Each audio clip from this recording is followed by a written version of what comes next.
Mr. Jason Clark, thank you so much for being here today. Thank you. You honor us with your presence. I have worked with you personally, and I know the caliber of work you do, so I'm always impressed by that. And thank you for coming to our Center of Excellence in Digital Ethics at Dallas Baptist University. We have so many things to cover this morning, but we'll start with the easy ones. Sure. There was a recent article on IBM put it out regarding the AI ethics beyond compliance. And there were a few items there that I thought we could cover. So I know you read it. What were your thoughts on that? It was a very interesting article. I love the distribution that they used as far as covering all types of regions, industries, and leaders, whether it be boards of director audiences or C-suite. Some of the pointed questions that I thought were interesting, which they addressed, included what are some of the most important factors that govern the ethics of AI. And for me, some of the points that they hit on that actually, made sense included, responsibility over data. That was far and away kind of the biggest one that everybody agreed upon, which I align with, but I think it's a higher level than that. I think it's all about a circle of trust. Yes. Trust is at the root of all of what's happening with artificial intelligence, and as consumers, and these technology giants that are leveraging our data, there seems to be some trust issues with how they're doing that. Yes. There's a lot of unintended consequences of leveraging this technology. But within that circle of trust are all of these variables that include data responsibility that corporations must take. This includes how you capture information, how you store it, how you share it, how you analyze it. All of those things are important, and there has to be some guardrails that are put in place that help to shepherd companies and the appropriate ways that allow them to do business in the most ethical way.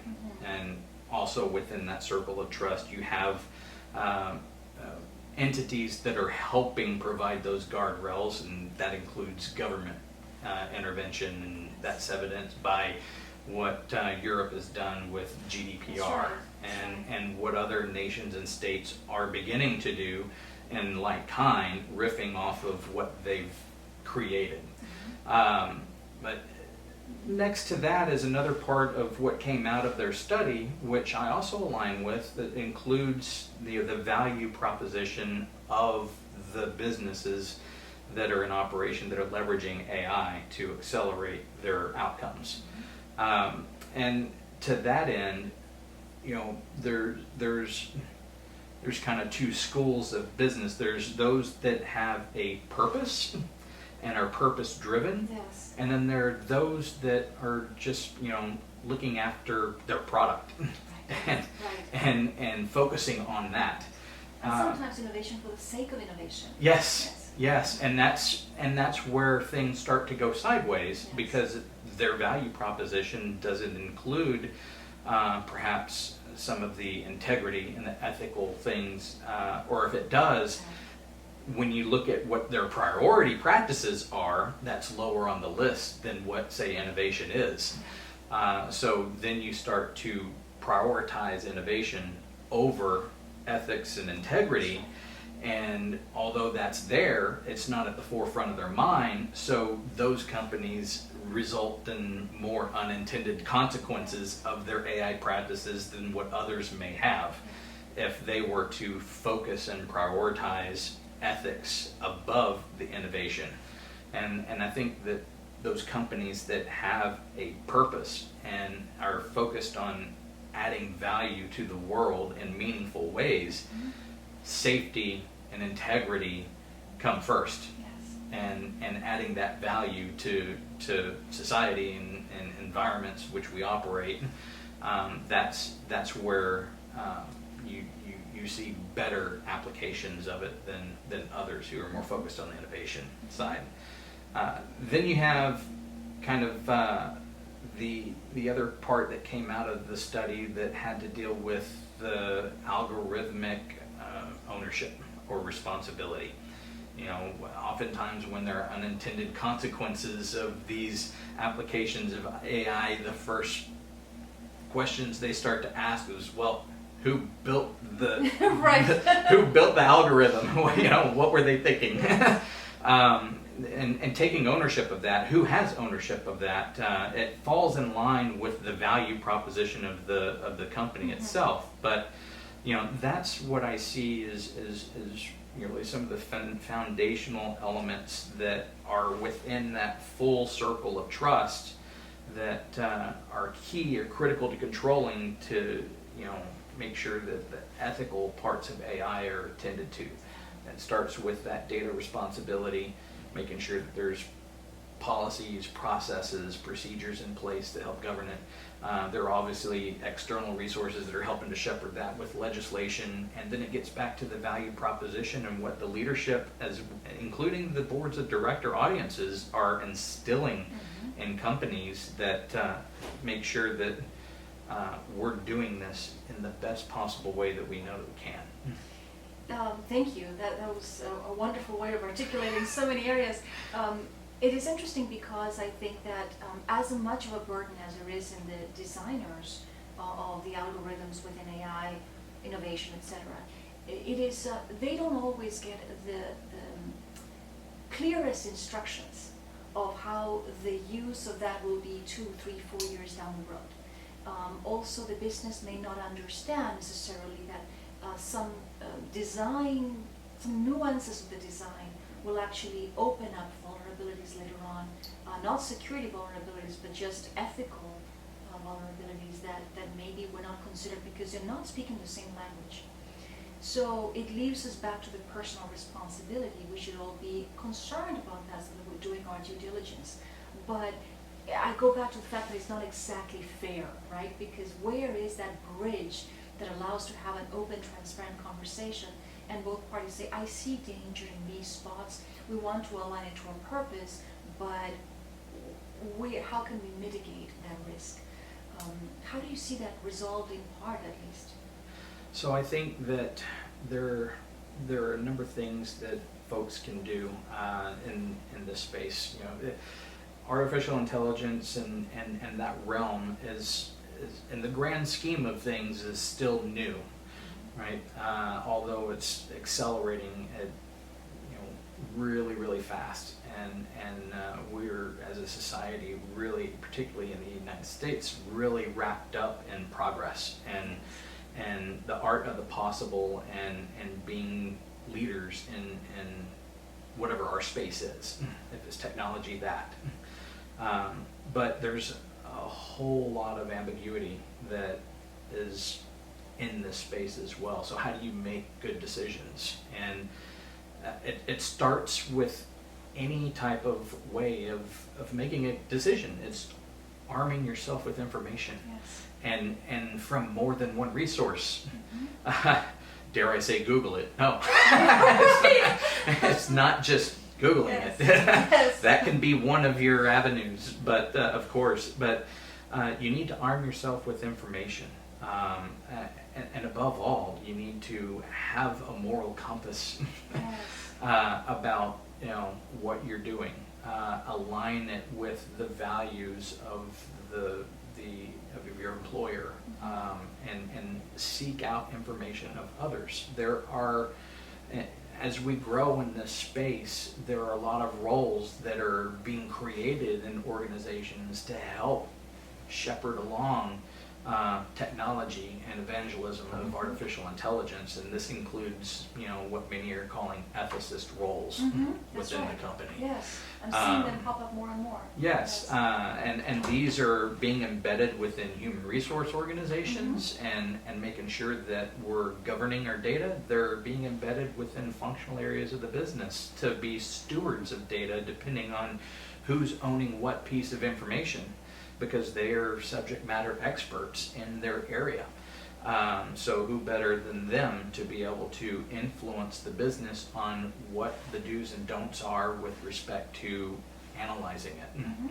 And it's just seeking out that community and having transparent conversation about what goal you're trying to achieve, and how you think AI can be used to do that in the best and most ethical way possible. So regarding the goal, it would be good to measure the goal, right? And to measure the journey as well as the result. How do you see quantitative or qualitative measures from the very beginning, from design to the intended application to the actual rollout, and measuring to see the purpose, not just the effect, was appropriately accomplished? So I'm going to go into my data science realm and use a process that is widely accepted in our space that is called CRISP-DM. It's a cross-industry standard process for data mining, and it's a very organized and methodical yet iterative process that helps to do that very thing.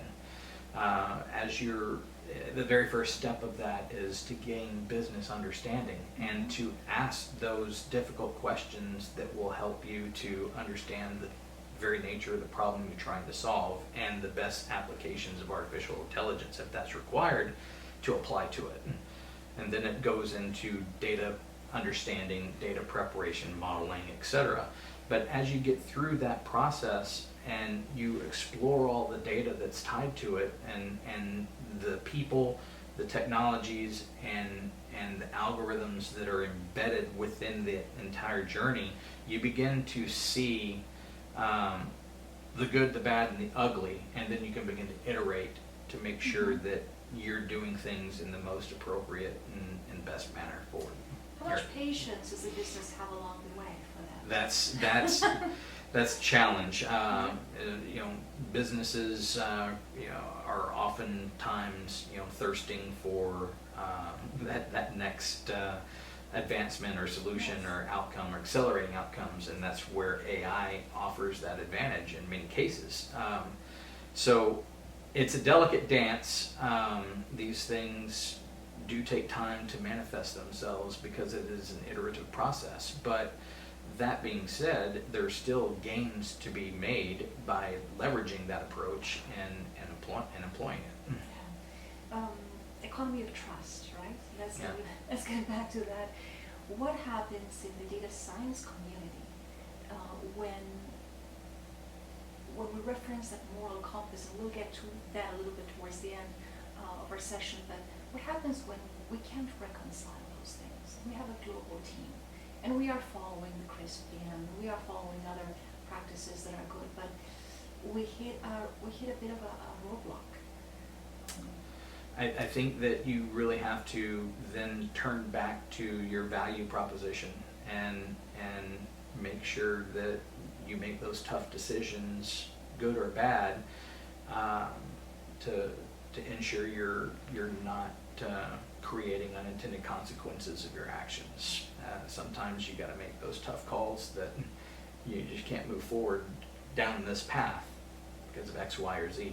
But it's important to be transparent and to really list out all the options, and again, arm yourself with information. I think that's where academics is really adding value right now because of where we're at in this space. There's a lot of people that are in the workforce that are in transition. They have not had proper training of the latest advancements in artificial intelligence and equip themselves with the latest tools or information that allow organizations to accelerate and to do so in the right kind of way. This is why I love the idea of partnering with universities and bringing in talent that gives you that injection of the latest tools and techniques that help to teach up the organization who is trying to evangelize analytics and AI within their organizations and do so properly. But whenever you're not afforded that ability, or you don't have that influx of new talent coming in, then you need to, again, take it upon yourself, if you're the technologist in the room, to equip yourself with information, be transparent about all the options, and and make sure that whatever path you go down is aligned with the company's value proposition, and doing so in the best and safest way possible. So thank you for touching on the folks in transition, especially those that are beyond 20, 30 years old. Right. How do we help folks equip themselves with knowledge, understanding, and just being able to navigate through when they get to their next company? They'll be surprised perhaps with some of the AI already implemented, or the latest tech. Is there any guidance you can give folks that maybe that is not their space? They have been in tech maybe, but not necessarily with those latest rollouts?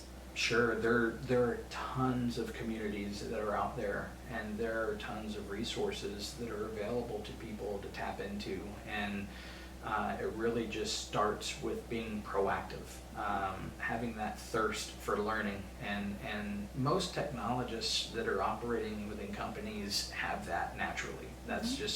That's why they got into the space that they're in. Yes. So they are learners, so they are tapping into some of those resources. But it's one thing to provide lip service about it. It's another thing to actually put substance before just the talk. And that's where a lot of things start to break down for those who are wanting to take next steps, is they do all the research but they don't pull any triggers. Yes. So I would just encourage somebody that's at that spot to take the leap, join a team or a community group that focuses on technology. There are tons of them everywhere. I am a member of the Dallas CDO Roundtable. It's a wonderful community of data experts. Yes. Where we learn a tremendous amount of information, just talking about current events and what's going on within an organization that we can share, obviously, and learning best practices and keeping on top of all relevant topics that help businesses move forward. And doing so, it's a community. There's strength in that. So introverts, that may be a challenge, but sure. you gotta step out of the box. Yes. and put yourself out there and in a position to win. Now, a few years ago, CIOs would cover the area of data science. Well, it was not so much. It was more like analytics and business intelligence. And I would say that for the most part, as a technologist, you could know or master almost all the areas. Not so much today. It's almost impossible. You have to segment your tech space into the cyber and the operations and infrastructure and data science in this case. But how do you see that interaction still within normal operation, infrastructure, IT, and the data scientists that are being pushed so hard to just innovate and bring the latest marketing, what the marketing needs, or just analyze a product or a potential product or a prototype in a way that maybe the infrastructure is not ready for it? And where does that ethical piece come in as well? How do you have those tough dialogues? That's a very good question, and that's always it's always a challenge whenever you're sitting on the business side of an organization trying to accelerate outcomes and partnering with IT and making sure that you have the appropriate infrastructure or architecture that can deliver on those projects. Again, that has a lot to do with the organization's appetite to embrace some of the approaches that need to be used to deliver on those results and the timelines that have been asked. There's always things that you can explore and avenues that you can pursue, but it really comes down to what falls in line, getting back to the values of the organization. What is the priority practice, and how can you build that relationship and trust with those other organizational partners to be able to accelerate those outcomes? You got to have a great community and capability that will allow you to build out those solutions. If you don't have them, then you need to go through all of the necessary practices and procedures to build up that case, and then have that transparent conversation and see where you can all align on the path forward. It's not easy to do. It's not easy. But the job is hard enough. The job is hard enough, but it really has to do with what the appetite is of the business to accelerate those outcomes, leveraging the tools that you have at hand versus those that you can really take the leap and invest in. So. Jason, because I know you, I can ask these questions. You've been in very high positions and you had to report to the highest levels of an organization or several. How do you find that reporting to take place when you're also trying to be very ethical about what is being produced and what is being designed? And maybe there's not the digital aspect is not understood well by the board, let's say. How do you communicate the importance of having very clear ethical principles at the onset, not just as a wrapper later on when it's built and done, but getting guidance from them if they understand the mechanics of what is taking place? How do you solve that? I think that it gets rooted in your processes and being able to articulate and back them up with proven results. Oftentimes whenever you're doing projects of this sort, you start small and demonstrate success and show kind of the journey that you took in providing those results, and through that you begin to build up that trust. And you become that trusted member of the organization to be able to carry out initiatives of this sort in perpetuity. But that doesn't come without building out that foundation and building up that circle of trust, harkening back to the beginning of our conversation, and making sure that you've got those policies, those procedures, and those processes in place that help to govern the risk and to mitigate the risk and to limit the unintended consequences that come of your analyses, and then be able to demonstrate that with a small use case, and it just takes off from there. But through that experience, you can begin to have the right kinds of conversations with your leadership that will allow you to flourish and expand in that space.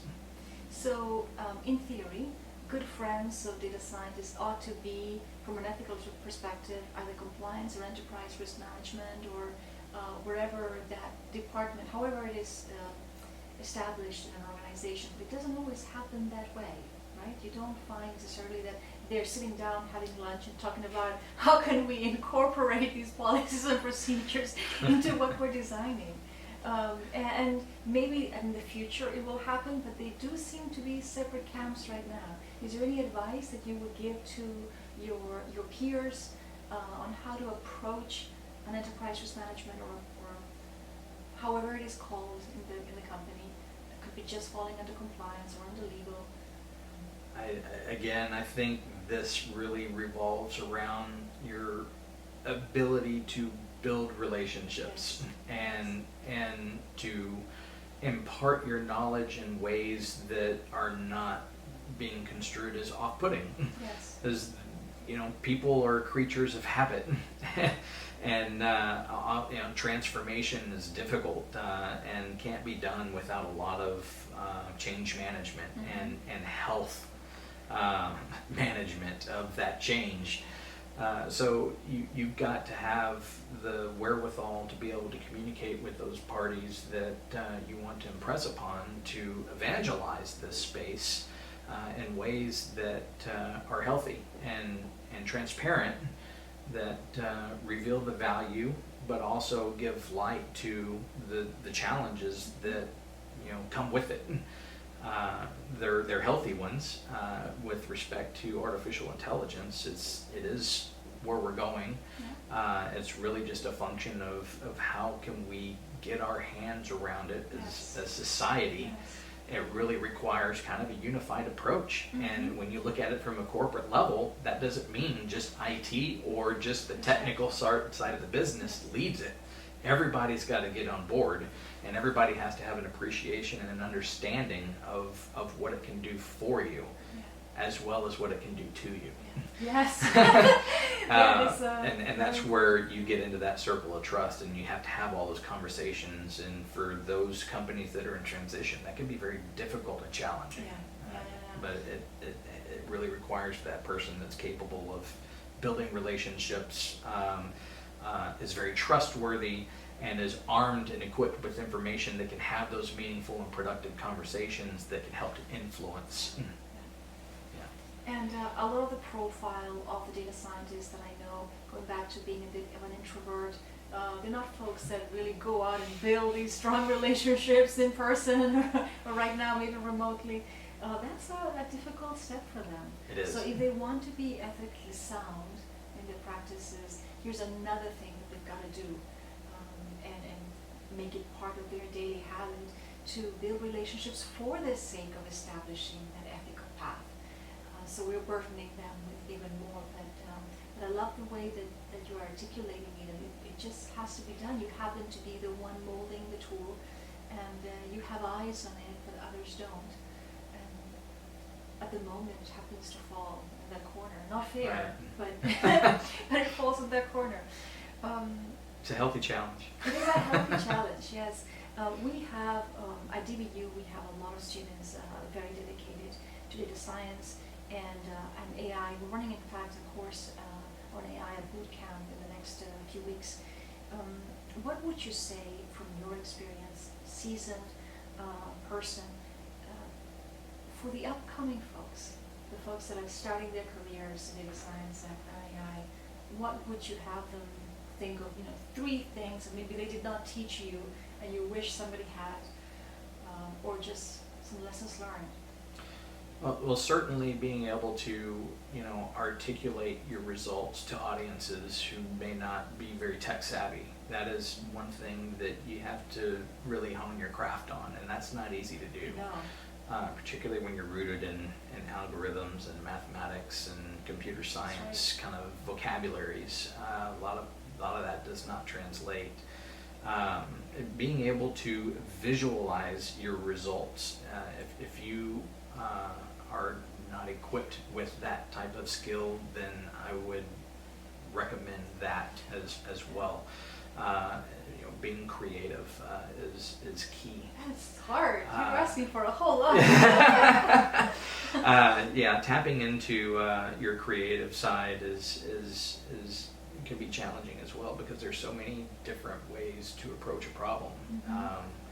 But the one thing that I would also encourage is make sure that you understand the principles of project management.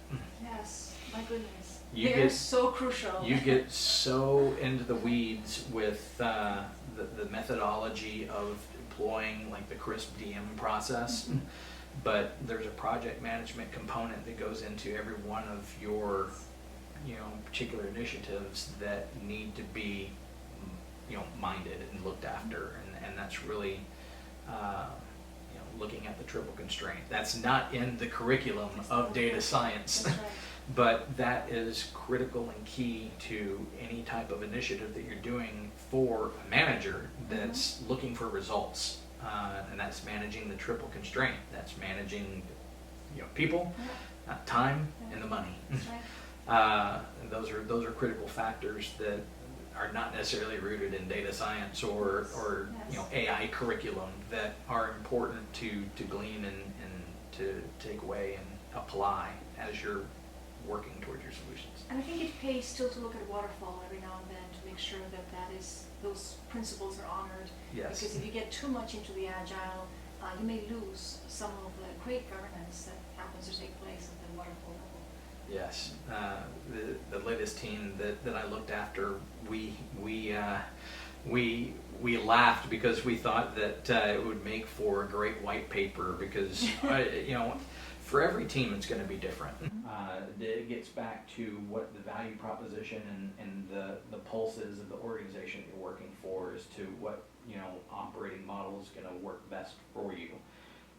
We had a nice blend of agile, Kanban, extreme coding methodologies that made up our operating model that we thought would make for an excellent white paper that we often joked about, but it worked well for us, leveraging some current and relevant tools that allowed us to operate in a really good fashion and execute against our projects.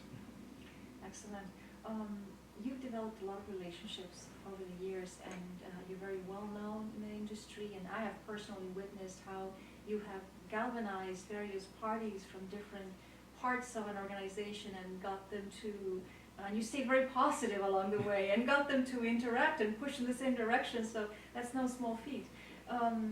It helps to have some clarity, of course, from the business as to what needs to be accomplished.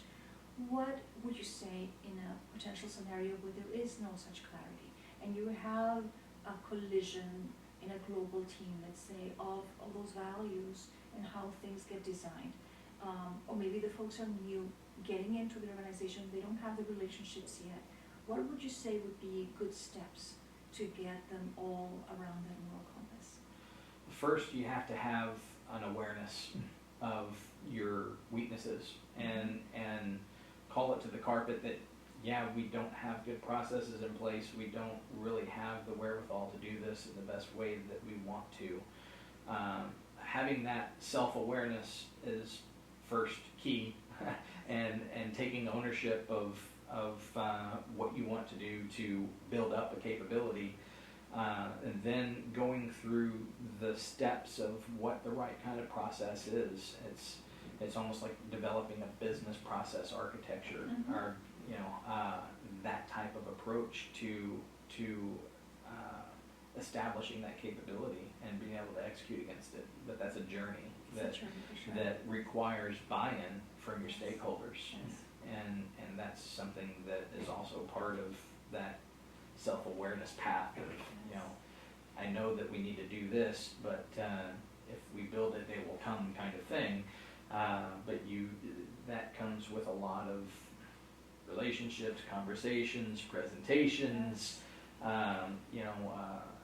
use cases, and then biting off small pieces of the apple that you can chew, and then just starting that journey, but documenting your path and making sure that you can show the roadmap. What happened, where are you going, that type of thing. So we need a charismatic, articulate, introvert or not, data scientist full of rigor. This just gets more long. I like this data scientist.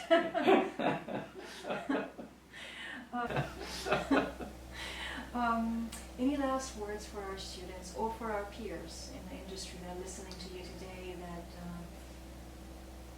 they want to gain more from your experience, maybe they're not exactly in the space, or even the data scientists or the digital officers or the marketing officers that are listening today? Any words for that? So I know that we're still very much in transition. There are a lot of moving parts to this, and there are a lot of positive and negative influences that are coming with our AI journey in society and the world collectively. But I would urge people to stay the course. This is where we're going. Yes. The positives, I believe, far outweigh the negatives, but I think that it's important for everybody who's in this space to be objective and look at it through other people's lenses. Oh yes. And not just through your own, so you can take that holistic view and relate to others' concerns, and then equip yourself with information to help quell those. I think that that's the best thing that folks can arm themselves with, is more information. And you said positivity. That I think that is key. People gravitate towards that. And this is an exciting space. It can do wonderful things for you if done correctly. Absolutely, it's very powerful. Yes, and I think that staying positive, equipping yourself with information, building relationships, and then proving results. Yes. At the end of the day, you still got to have results. I think those are all key elements that people should look at. So true. I love the fact that you mentioned looking at things from multiple lenses. At DBU, we might say, in a different way, we might say, well, loving your neighbor the same way that you love yourself, right? So that really is the bottom line. Do we care enough about how this is affecting somebody else to the point where we just want to make it perfect for them, as if we were on the other end receiving the product or the service or being analyzed in that manner. I would also advocate for being slow to speak and quick to listen, particularly in this space.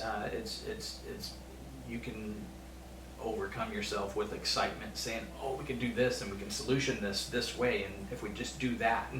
But if you're not there yet, collectively as an organization, as an entity, then you need to be patient and shepherd the initiative along. So that requires some patience. It does. Well, Mr. Jason Clark, it has been an honor to Thank have you. you here. Pleasure with is us. mine. And I hope to have you back.